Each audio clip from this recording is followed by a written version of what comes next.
भटकंती कट्टा या यूट्यूब चॅनलमध्ये तुमच्या सगळ्यांचे सहर्ष स्वागत. आज आपण निघालो कोकणात म्हणजे देवगडला गावी. आज आपला जाण्यामध्ये थोडासा चेंज येतो. बाईकने न जाता आपण आज जाणार आहोत कारने.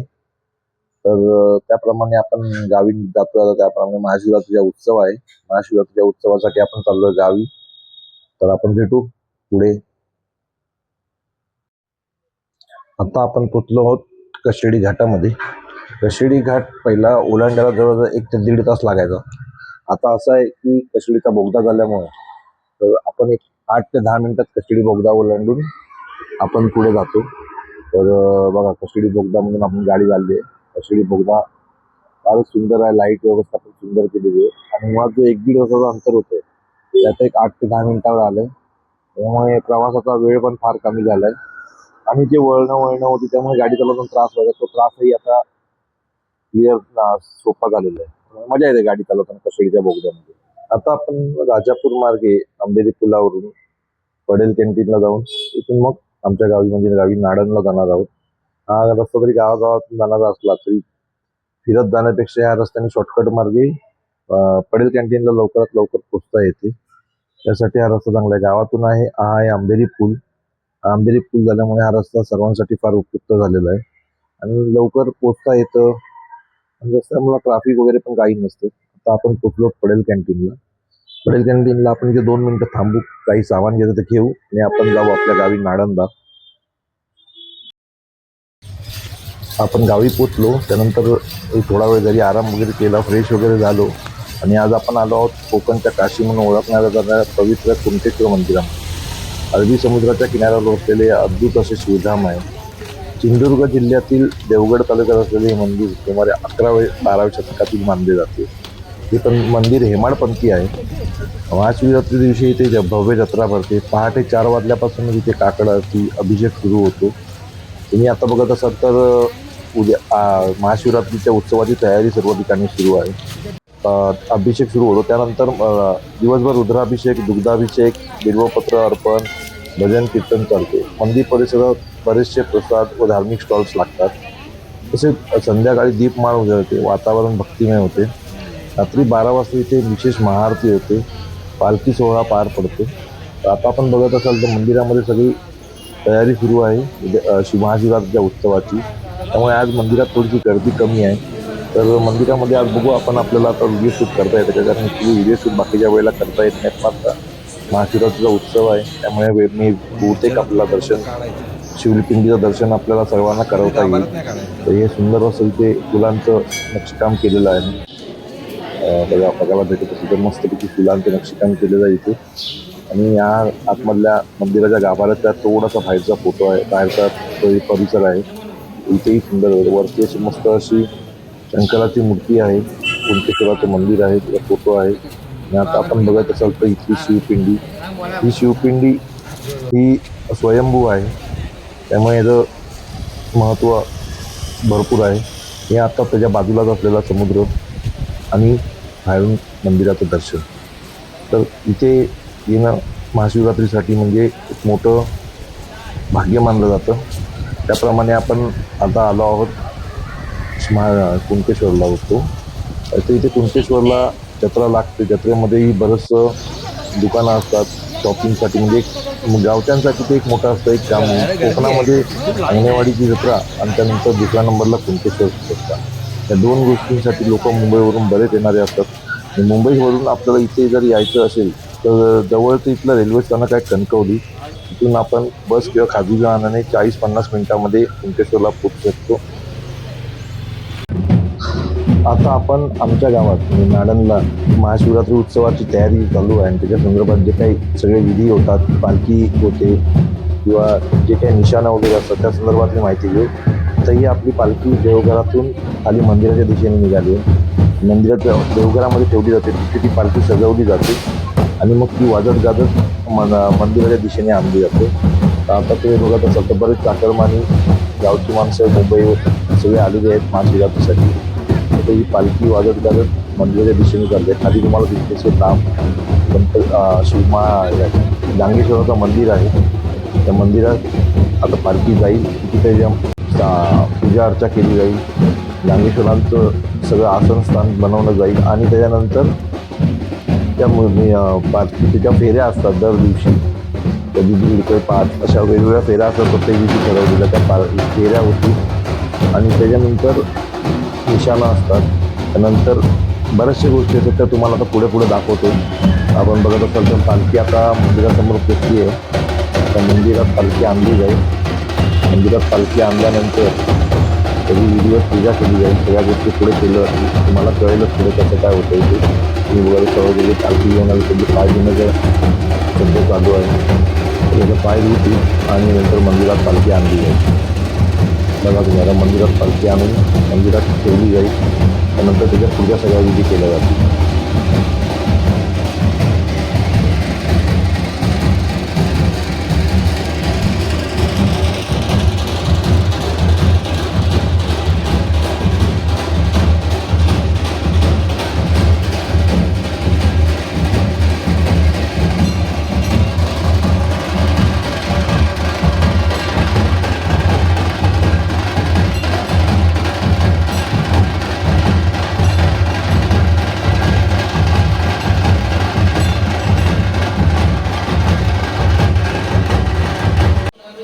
उत्सवाची सुरुवात करण्यापूर्वी जे काही सिद्धेश्वराच्या समोर गाराणे घातले जाते, ते गाराणे तर तुम्ही ऐकत असाल. माझ्या आवाजात मागे सुरू आहे.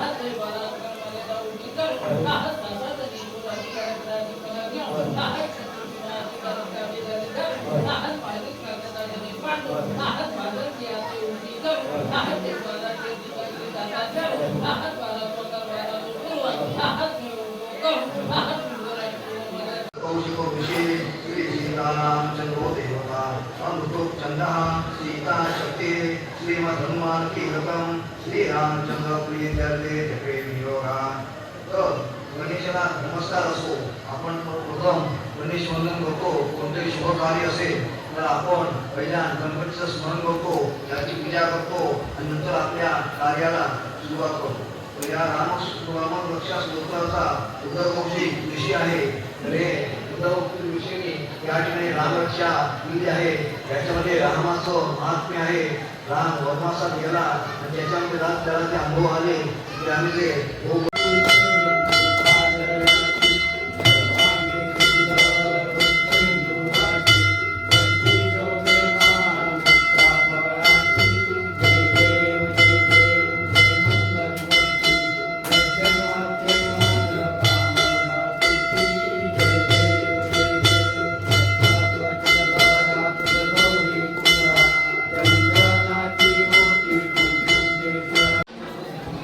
आता श्रीदेव गांगेश्वराला पालखीत बसवण्याची तयारी सुरू झालेली आहे.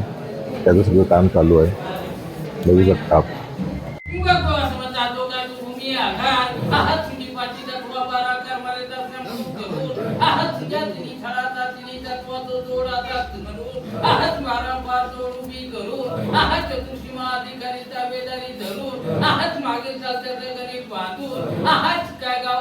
सत्याची मर्याद मुका पुरवठा पाठी तत्वा बरा खर मर्यादा उभी करून ईश्वर अधिकाऱ्याक राजीपणा घेऊन चतुर्सीमा अधिकारी ताबेदारी धरून मागील सत्ता चालू सत्ता जोड उभी करून 12% राजीपणा घेऊन पूर्व मर्यादित धरून पूर्व तो पूर्व संबंध रीती प्रमाणे रीतीतले उभो करून पानो वेळा ते राजीपणा घेऊन मार्गी अधिकारी दाता धरून शर्की मार्गी जोड उभी करून 12 पासोड संपून करून मागण के समज करून सुखावर घेऊन सकाळची थळाचा गणित बांधून 12 पासोड उभी करून तिथे आपल्या 12 पत्त्या दापात तुझ्या भूम्याक्षराच्या सत्तात 3 थळा पाठव सुद्धा गणित बांधून जसे दैशुंकळा सोडून द्यायचो असे तर शिवकळा सोडून द्यायची काय जरी असलेले आडे वेळे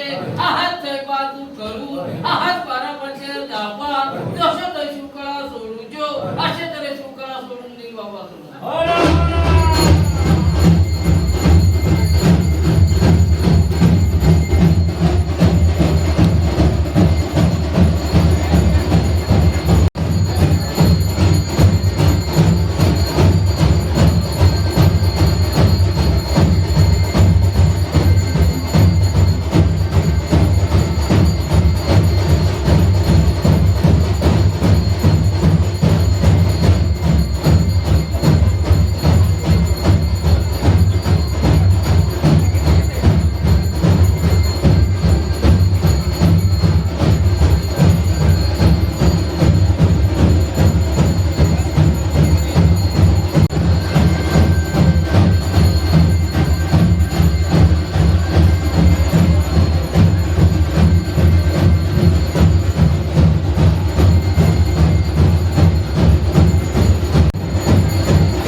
आपण आता चाललो आहोत श्री विमलेश्वर मंदिरामध्ये. हे पांडवकालीन मंदिर आहे, तर त्याच्यासाठी चाललो आहोत आपण बघायला.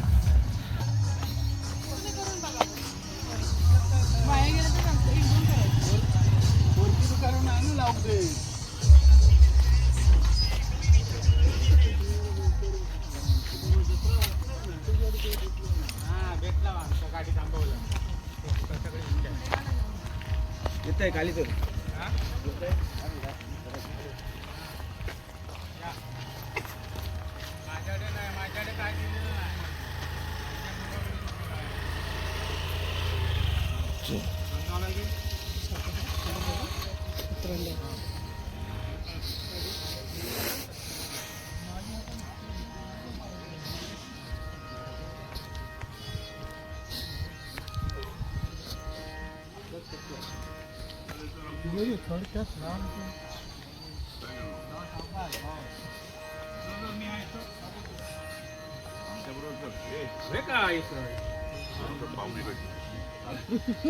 पाहुणे बरं एखादी हे वयस्कर माणसं पट्टी ओढत नाही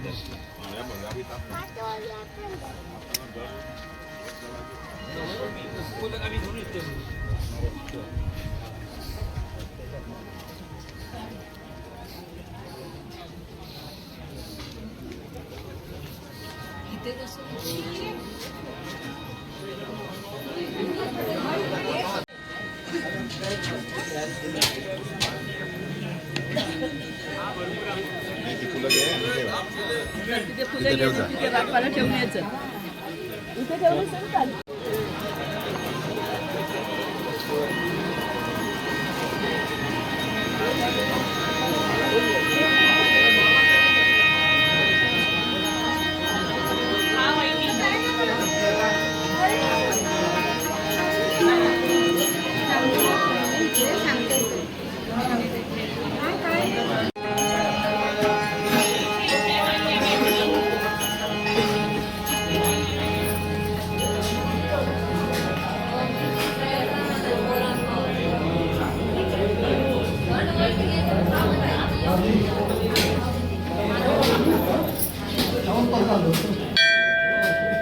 हे सगळे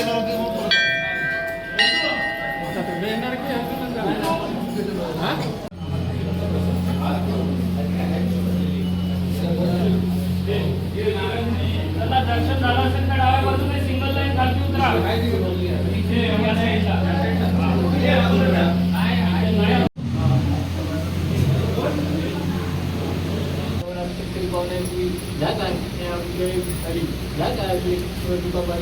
जागा मान्य करून घेऊ आज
आता देव निघालेत समुद्रावर स्नानाला, तर त्या संदर्भात सगळी तयारी चालू आहे. तर आपण बघत असाल पुढे सगळी तयारी तुम्हाला दिसेल त्याच्यामध्ये. आणि जे जाताना ते सगळ्या रस्त्यातले व्हिडिओज वगैरे तेही आपल्याला बघायला भेटतील. तो एक अद्भुत असा सोहळा असतो समुद्रावरती जाऊन देव स्नानाला जेव्हा जातात त्या संदर्भात बघायला.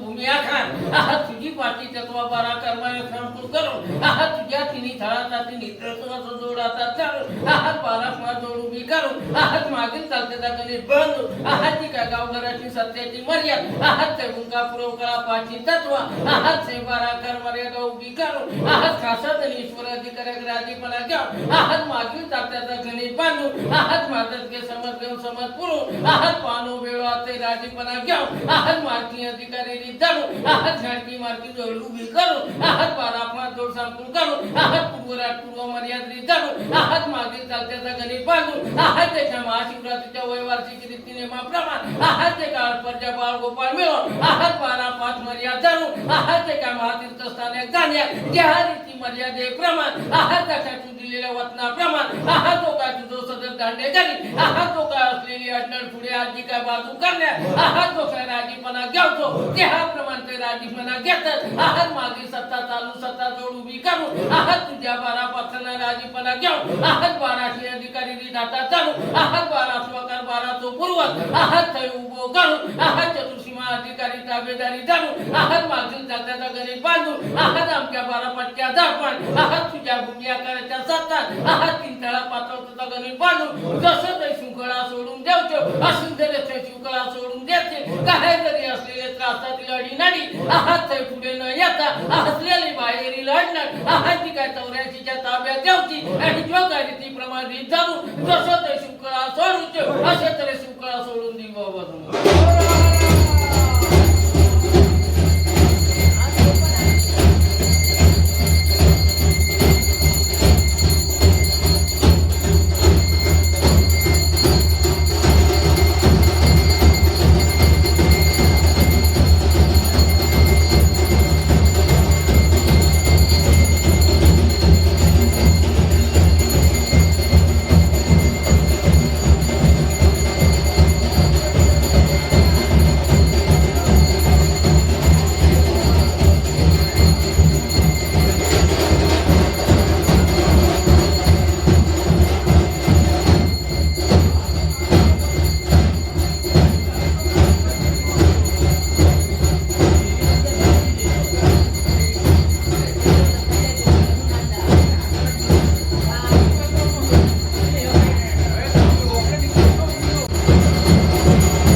तुम्ही आता व्हिडिओमध्ये बघत असाल तर शिवदेव गांधेश्वर, शिवदेव महादेश्वर आणि कामनाई देवीची पालखी एकत्रित नाडन गावातून समुद्राच्या दिशेने निघाली आहे स्नानाला.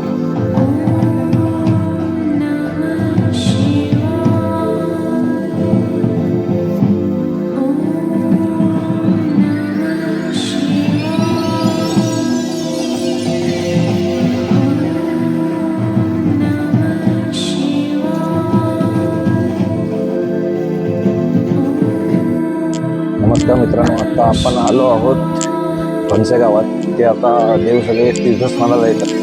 तर आता एक एक सगळ्या पालख्या येतील. आपण बघू एक एक कुठल्या कुठल्या पालख्या आहेत. नावं सांगेनच तुम्हाला, त्याप्रमाणे बघू आता देवाला तीर्थस्नानाला आल्यावर कुठे कुठे जातात, कसं व्हायचं खाली वगैरे.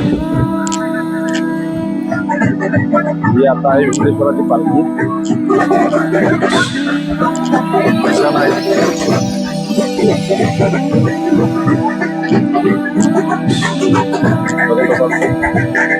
विघ्नेश्वराची पालखी आहे, निशाण आहेत. विघ्नेश्वराची पालखी आहे.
आता आंघोळीला आले समुद्रावर. समोर दिसत असेल तुम्हाला एका ठिकाणी समुद्र आहे, एका ठिकाणी मागे पालखी सगळं चालत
देव जेव्हा तीर्थस्थानाला येतात आंघोळीसाठी, त्यानंतर इथे जे नवीन लग्न झालेले जोडपे असतात त्यांची एक छोटीशी विधिवत पूजा करून तेही स्नानाला समुद्रात जातात.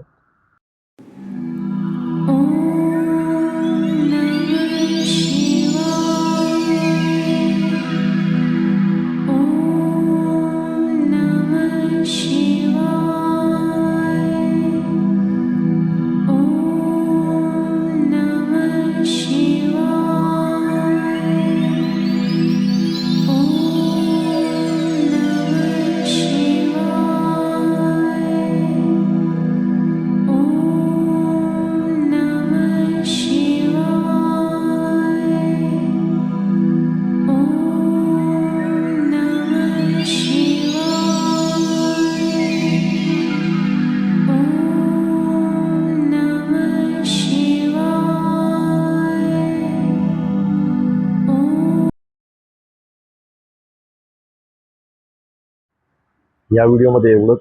व्हिडिओ आवडल्यास लाईक करा, सबस्क्राईब करा, शेअर करा आणि भटकंती कट्टा या यूट्यूब चॅनलला भेट द्या असे नवीन नवीन व्हिडिओ बघण्यासाठी. धन्यवाद.